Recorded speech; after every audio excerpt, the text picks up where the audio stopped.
जामवंत कौन थे? एक बार जब ब्रह्मा जी तप में लीन थे, उन्हें जमाही आ गई और उससे ही प्रथम वृक्ष का जन्म हुआ था। उनकी जमहाई से जन्म लेने के कारण उनका नाम जामवंत पड़ा। विष्णु पुराण के अनुसार जब ब्रह्मा जी से मधु और कैटभ नामक दैत्यों ने जन्म लिया तो उस समय ब्रह्मा जी के पसीने से जामवंत का जन्म हुआ। ऐसा भी वर्णित है कि जब श्री हरि का युद्ध मधु और कैटभ से हो रहा था तो जामवंत प्रसन्नता पूर्वक ताली बजा रहे थे। अंत में जब श्री हरि ने दोनों राक्षसों का वध किया तो जामवंत अत्यंत प्रसन्न हुए। अग्नि पुराण के अनुसार जामवंत का जन्म अग्नि से हुआ और उनकी माता एक गंधर्व स्त्री थी। उनकी पत्नी का नाम जयवंती बताया गया है। रामायण में कई स्थानों पर इन्हें वानर ही कहा गया। जामवंत की आयु बहुत लंबी थी। ऐसा माना जाता है कि श्री राम अवतार के समय जामवंत की आयु 6 मनवंतर से भी अधिक थी। उन्होंने मत्स्य अवतार को छोड़कर कूर्म अवतार से लेकर श्री कृष्ण अवतार तक सभी के दर्शन किए, अर्थात श्री हरि के 7 अवतारों के समय वह उपस्थित थे। उन्होंने प्रथम देवासुर संग्राम में भी भाग लिया था। उन्हें अत्यंत विद्वान, बुद्धिमान, वेद पाठी और सदा अध्ययन करने वाला बताया गया है। उन्हें सभी वेद पुराण शास्त्र कंठस्थ थे। श्री राम की सेना में वे सबसे वयोवृद्ध और बुद्धिमान थे और इसी कारण श्री राम भी उनका बड़ा सम्मान करते थे और उनसे सलाह लिया करते थे। उनका आकार बहुत विशाल बताया गया है। आकार में वह कुंभकर्ण से तनिक ही छोटे थे। जब लक्ष्मण को शक्ति लगी तो उन्होंने ही हनुमान को 4 दुर्लभ बूटियों के बारे में बताया था, जिनमें से एक संजीवनी बूटी थी। जब सुग्रीव ने वानर सेना को माता सीता की खोज में चारों दिशाओं में भेजा तो अंगद के नेतृत्व में जामवंत, हनुमान इत्यादि दक्षिण दिशा में गए। सुग्रीव ने विशेष रूप से जामवंत को अंगद के साथ भेजा ताकि वह अपने अनुभव को दल का सुरक्षित नेतृत्व कर सके।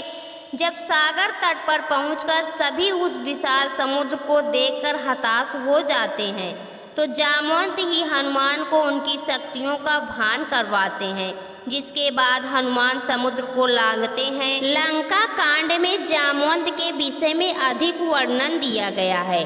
उन्होंने बड़ी चतुराई से सेना का संचालन किया और एक मार्गदर्शक की भूमिका निभाई। रामचरितमानस के अनुसार उन्होंने युद्ध में यंचकूप नामक राक्षस का वध किया था। उन्होंने रावण से भी युद्ध किया और उस पर पात प्रहार किया, जिससे रावण मूर्छित हो गया। मेघनाद से भी उनके युद्ध का वर्णन है। जब मेघनाद की फेंकी शक्ति को उन्होंने हवा में ही पकड़कर उस पर ही छोड़ दिया। उसी युद्ध में जामवंत के प्रहारों से मेघनाद भी मूर्छित हो गए थे। भागवत पुराण और विष्णु पुराण में जामवंत की शक्ति के विषय में बताया गया है। उनकी शक्ति 1 करोड़ सिंहों की शक्ति के बराबर कही गई है। रामचरितमानस के अनुसार जब वानर दल समुद्र पार करने का परामर्श कर रहा था तब सभी अपनी अपनी क्षमता द्वारा उस समुद्र को पार करने की बात कर रहे थे।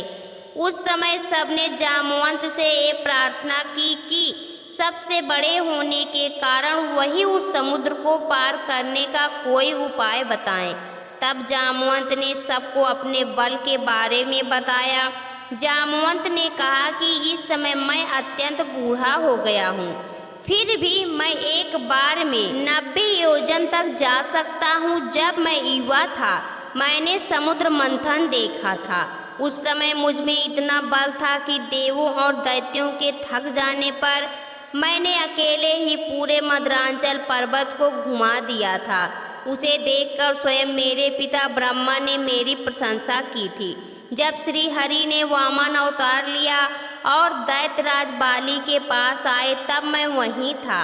जब उन्होंने बाली द्वारा दी गई 3 पग भूमि को नापने के लिए अपना विराट स्वरूप लिया, तब उस समय मैंने केवल 7 क्षणों में भगवान वामन सहित पृथ्वी की 7 परिक्रमा कर डाली।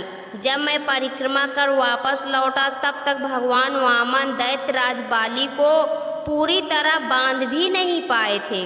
कहीं कहीं उनके द्वारा पृथ्वी की 21 परिक्रमा के बारे में लिखा गया है। ये सुनकर सबने पूछा कि आप इतने शक्तिशाली थे तो आपका बल क्षीण कैसे हो गया।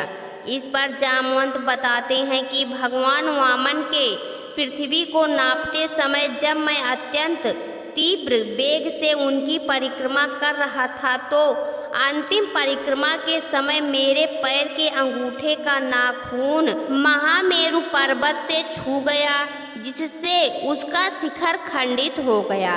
इसे मेरु पर्वत ने अपना अपमान माना और मेरे बल के क्षीण हो जाने का श्राप दे दिया।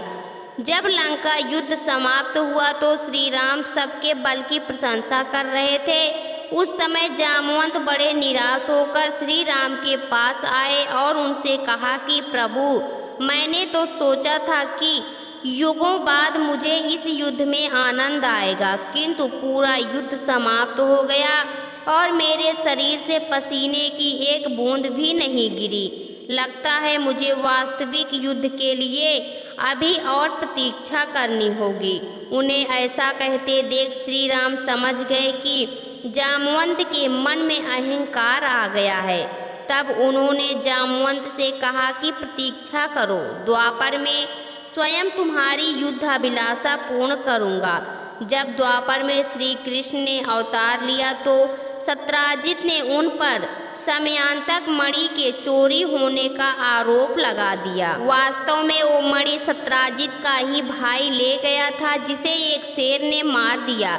फिर जामवंत ने उस सिंह को मारकर वो मणि अपनी बेटी को दे दी। जब श्री कृष्ण उस मणि को ढूंढने निकले तो वह जामवंत की गुफा में पहुँचे। वहाँ पर उन्होंने मणि देखी तो उसे लेना चाहा। इस पर श्री कृष्ण और जामवंत में घोर युद्ध हुआ। भागवत पुराण के अनुसार वो युद्ध 28 दिनों तक लगातार चलता रहा। वहीं विष्णु पुराण के अनुसार ये युद्ध 21 दिनों तक चला था। अंत में जामवंत पसीने से लथपथ हो गए और थक गए। जब वह परास्त होने लगे तब उन्होंने श्री राम का स्मरण किया। ऐसा करते ही श्री कृष्ण ने ही उन्हें श्री राम के रूप में दर्शन दिए। जामवंत समझ गए कि अपने दिए वचन के कारण स्वयं श्री राम श्री कृष्ण के रूप में अवतरित हुए हैं। उनका अभिमान भंग हो गया और उन्होंने श्री कृष्ण के स्वरूप को पहचान कर उनसे क्षमा याचना की। बाद में उन्होंने अपनी पुत्री जामवंती का विवाह श्री कृष्ण से कर दिया और स्वयं निर्वाण ले लिया। ऐसा माना जाता है कि जामवंत ने ही जामथुन नगर बसाया था, जो आज मध्य प्रदेश के रतलाम जिले में है। यहाँ पर एक गुफा है जिसे जामवंत गुफा के नाम से जाना जाता है। इसके अतिरिक्त उत्तर प्रदेश के बरेली में भी जामवंत तपो गुफा नामक एक गुफा है। माना जाता है कि जामवंत यहीं त्रेता से द्वापर तक प्रतीक्षा की थी। गुजरात के राणा वाव में भी एक प्राचीन गुफा है जिसे जामवंत की गुफा ही माना जाता है। दोस्तों, आपको यह कथा कैसी लगी कमेंट बॉक्स में ज़रूर बताएं। वीडियो को लाइक करें, शेयर करें और हमारे चैनल को सब्सक्राइब करना ना भूलें। वीडियो देखने के लिए आपका बहुत बहुत धन्यवाद।